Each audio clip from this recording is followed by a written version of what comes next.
Aisslinn Nosky is one of the most dynamic violinists of her generation, as witnessed in concert halls around the world. Since 2011, she has also been the concertmaster of Handel and Haydn Society, which presents Haydn and Beethoven later this month. We talked about that and the chance she had recently to play one of the world's most famous violins. But first, a performance in our own Fraser Performance Studio of Preludio from Partita by Bach.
Aisslinn Nosky, thank you so much for joining us. Thanks for having me. And a beautiful performance. So you're about to do Beethoven and Haydn. This is Beethoven's 250th birthday this year, being celebrated around the world. How is he holding up? In my opinion, better than ever. I wish that every year was a Beethoven anniversary because I would play it all the time if I could. We're going to be featuring his first symphony in our concert next week, and I really hope people will come and hear the difference that it is that can be brought to life when his music is played on the instruments that he actually would have known and played himself and written for. We play instruments from the 18th century, and I think the experience of living in and playing Beethoven's music on these old instruments brings it really to life in a visceral way. I was being a little bit cheeky when I asked how he's holding up, but the way you answered too, I mean, you're constantly, it seems, finding fresh ways into the music, fresh ways into a man who had his birthday 250 years ago. It's true. At the Handel and Haydn Society, we use instruments that Beethoven would have been familiar with himself, and one of the reasons is that we feel that it helps us enter more thoroughly into the sound world that Beethoven had in his life, well, in his mind after he lost his hearing, but the instruments that he himself played. One of the things that people sometimes forget is that composers of the 18th century were all players themselves, and Beethoven was no exception. He was an excellent pianist, but he also had a rudimentary knowledge of several of the orchestral instruments that he wrote for. Well, over your career, have you done research? Have you gone back to looking at what Beethoven wrote down, tried to understand what he was thinking, how he was playing in the moment? I have spent probably an embarrassing amount of time thinking about what Beethoven might have been wondering about when he was writing his music. It's a little embarrassing to admit. I don't flatter myself that I could imagine what was going on in the great man's mind, but I do spend a lot of my time poring over scores and other documents. Some of his letters have been preserved, and to try to understand what he was getting at when he was putting the notes down on the page. I mean, he really gives us relatively little information. Watching you play, you are a very physical player.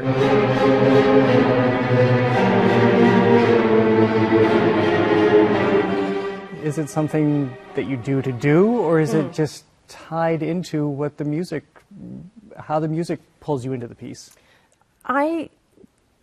I hear a lot that I'm a very physical player, and thank you for saying so. I don't even notice that I am when I'm doing it. So I think I'm drawn to the physical side of the playing by the content, the emotional content of the music. And there's anecdotes about Beethoven playing the piano wildly with great emotion and his hair being all over the place and his eyes rolling around in his head.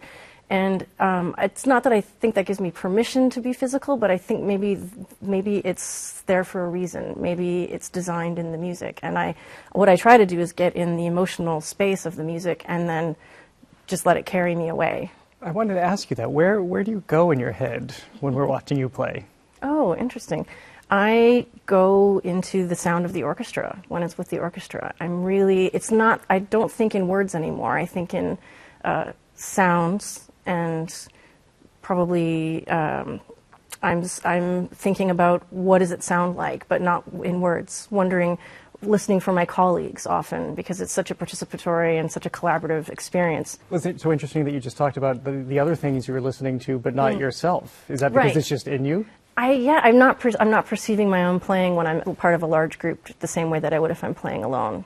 Yeah, it's there. Occasionally I've had in a rehearsal I'll think, someone should be playing right now, and it's me. But that's rare, because I've trained myself to play with the notes that are on the page. But yeah, I guess I'm trying to transcend my personal experience and listen to what everybody else is playing and contributing in the orchestra together. What is the instrument you play? It's a 1746 instrument made in Barcelona by Salvatore Bofill. There's not much known about him. It's thought that he must have trained in Italy, because Italy was a hotbed for violins in the 18th century. But it's quite a rare instrument, and I do love it. How tied are you to it? I was thinking about, knowing that this interview was coming, I saw a man in the supermarket the other day who I think was carrying around a cello, massive instrument on his back. It was, of course, in a case, so I wasn't sure exactly what the instrument was. But I thought, he doesn't want to even leave it in the car. He has to have it with him, if there was a car in that case. What is that like for you? I take it everywhere with me. And one time in my life so far, I went on vacation without it. And I probably should have just taken it with me, because I spent the whole week looking for it. So it feels like an extension of myself. I'm not going to leave the house without it, because I wouldn't leave without my shoes either. So it's never out of my sight. Speaking of instruments, you played a Stradivarius recently, just a couple of months ago at the Metropolitan Museum. What was that like, especially since you have a very fine instrument yourself? Oh, it was really, really an honor to play the Gould Strad at the Metropolitan Museum in New York. It's rare in that of all the Stradivarius instruments that survive in the world, I think there's 400 and something, and that's all. This is one of them, and it's in the condition that it would have been when it came out of the shop. In the 1960s, somebody put it back carefully and lovingly to its original condition, so changed the strings, changed the bridge, changed the tailpiece, made it back into a Baroque violin. And that's an exception. And I've played a few other Stradivarius violins across North America, but none quite like this. It was a powerful instrument with, I believe, gorgeous color, tonal properties. And yeah, it was really a privilege to play something so rare. I read that you left home to study at age 15. I did. I mean, I look at that, maybe as somebody who couldn't do it himself, I think, where does that conviction come from to know that at 15? Well, I knew a lot more at the age of 15 than I do now. I don't know what happened, but I was absolutely going to be fine at the age of 15. You couldn't have stopped me had you tried. And I think maybe that optimism and maybe naivete served me well. And have you ever wavered? Well, no, ultimately no. But There was a hesitation. What no, was the and hesitation? that's the thing is that the thing is, I've never wavered to the point where I considered not doing it. But when I was a teenager, there's no doubt that I went through phases where it felt as though I had to give things up in order to pursue music. By that I mean social time, certain social activities. But in hindsight, that was the right choice for me. I think it might not have been the right choice for everyone. And ultimately, my parents were very smart because they never forced me to do anything. I had to do it on my own. But always the violin, you never thought to cheat on it with the tuba or something else? I played the trumpet in high school band. I was loud. I wasn't very good. And I have actually always played the piano as well. Violin came first, but then I took up the piano. And I love playing the piano, but it's just not the same. Well, to go back to end where we began, you know the conversation that people have about classical music, and people think there's a struggle to get audiences in. I feel like it's changing to some degree in Boston, where people, especially younger generations, are finding it in new ways. But your description of Beethoven at the outset of this interview is like any rock star or pop star or anybody who has a personality, a captivating personality on stage. I mean, is that who Beethoven was and his peers? Beethoven was the rock star of his day. There's no question.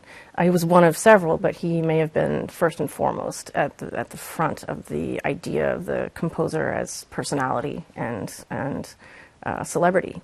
I guess the wildness that we associate now with rock and roll, to me, that wildness is also present in Beethoven's music if you know how to experience it. And I think that I agree with you that there are younger people being attracted to classical music for, I think, lots of different reasons. I think that there's a wildness in the approach that we take on our 18th century instruments that can be very appealing to people who may not go to other kinds of classical music concerts. And it's really exciting to see people coming to share that.